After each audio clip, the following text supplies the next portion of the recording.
let's move into Just War 101, an overview of just war theory. Let's just briefly talk about this, including the criteria for determining when the use of force is justified.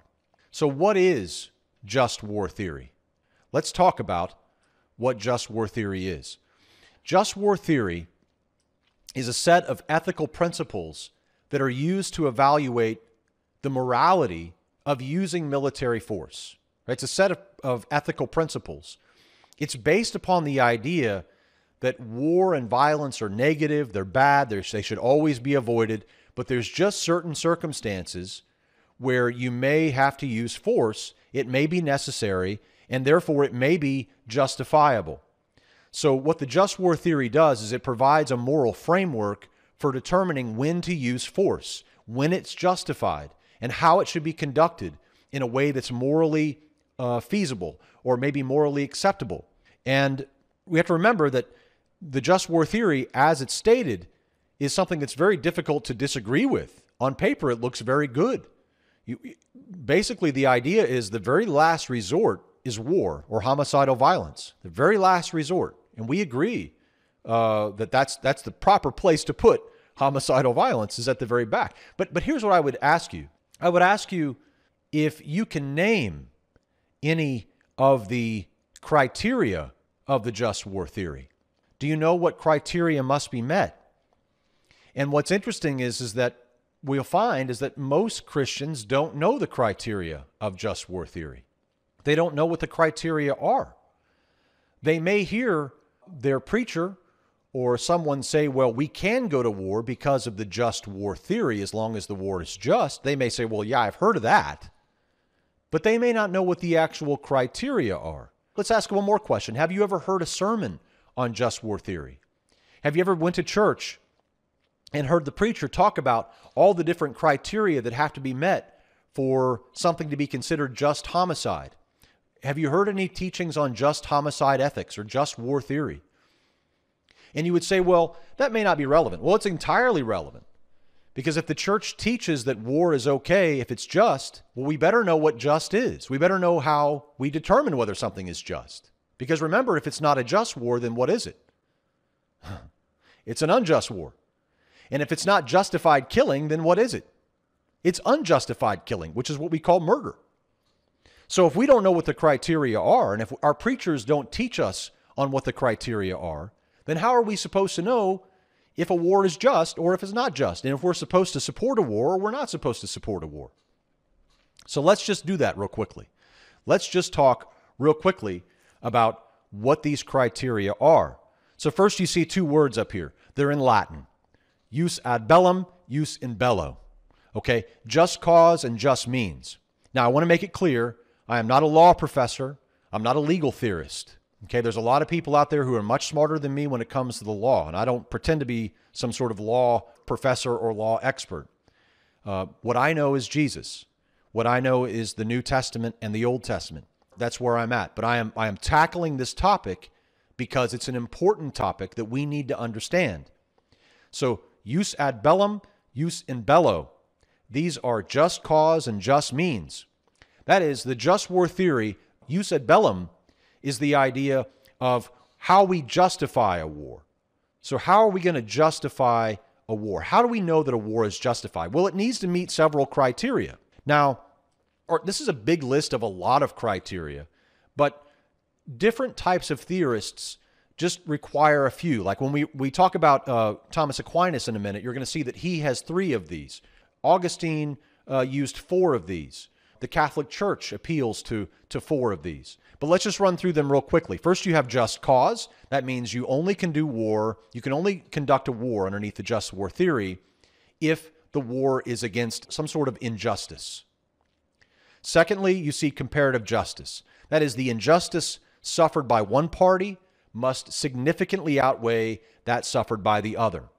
We also see it says competent authority. This means that you can only actually call a war just if a duly constituted public authority is the one that wages the war, and that a declaration of war is required in order to give the enemy time to abandon whatever he's doing and to stop the war and to seek peace.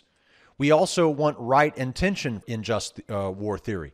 That is, there can't be anger driving this. There can't be a desire for revenge. There can't be retaliation involved in the idea, but instead, right intention means that the military that is fighting this just war is only seeking the restoration of justice. They're only seeking that. They're not seeking to exact vengeance or revenge or retaliation or anger. They're not taking things out upon these people. Instead, they are only seeking to restore justice. Okay, that's the right intention. The probability of success is another criteria of just war theory. That is, the military must have a reasonable chance of success for its adventure. Last resort is pretty obvious. All other options for peace must have been exhausted before war can be rightly declared and then be considered to be called just. And finally, proportionality. Here we see the good results of war should outweigh the evils that precipitated the war.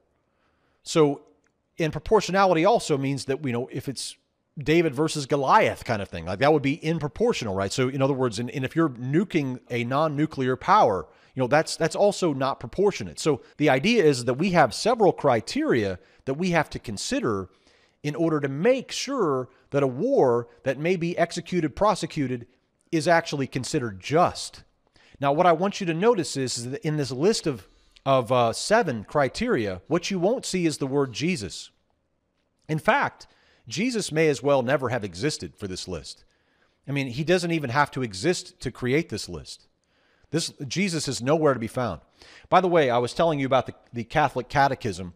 If you have a copy of the Catholic Catechism, you can look in paragraph 2309, and it lists only 4 of these: just cause, last resort, probability of success, and proportionality. So those are the only 4 that the Catholic Church says are required to determine whether a war is just or unjust.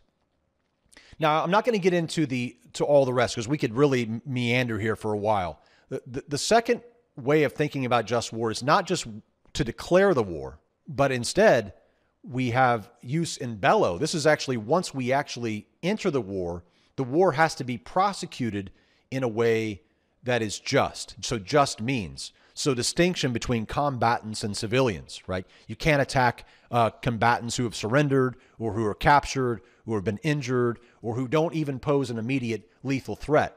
Proportionality, we already talked about that. Military necessity means that military force should only be used whenever it's required.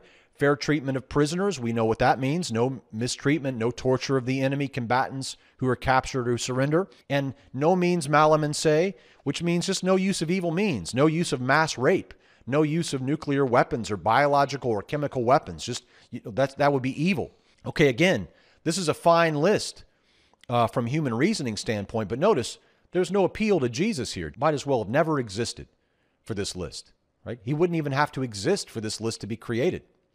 And in fact, we're going to find out in a minute that's how it was. And then finally, just war theory after the war, jus post bellum. Again, these are the criteria that the way you should end a war. And so you can see just cause for termination, right intention, public declaration and authority, discrimination, and proportionality. Now, here's the point. If any of these criteria fail to be met, then the war is unjust and the killing is murder. Okay? That's how the just war theory works. But let's just be honest. The way that this just war theory works is the fact that if you keep these criteria, then what do you have? You have a just war. And if you have a just war, that means that the killing is not murder. It's not unjustified. But that's exactly what just war does, is it justifies the killing. It justifies the homicidal violence. And so therefore, if one of these criteria are missing, then that means that the war is not just, which means what? It's unjust. And therefore, the killing is not justified, which means what? The killing is unjustified. That means it's not killing, it's murder.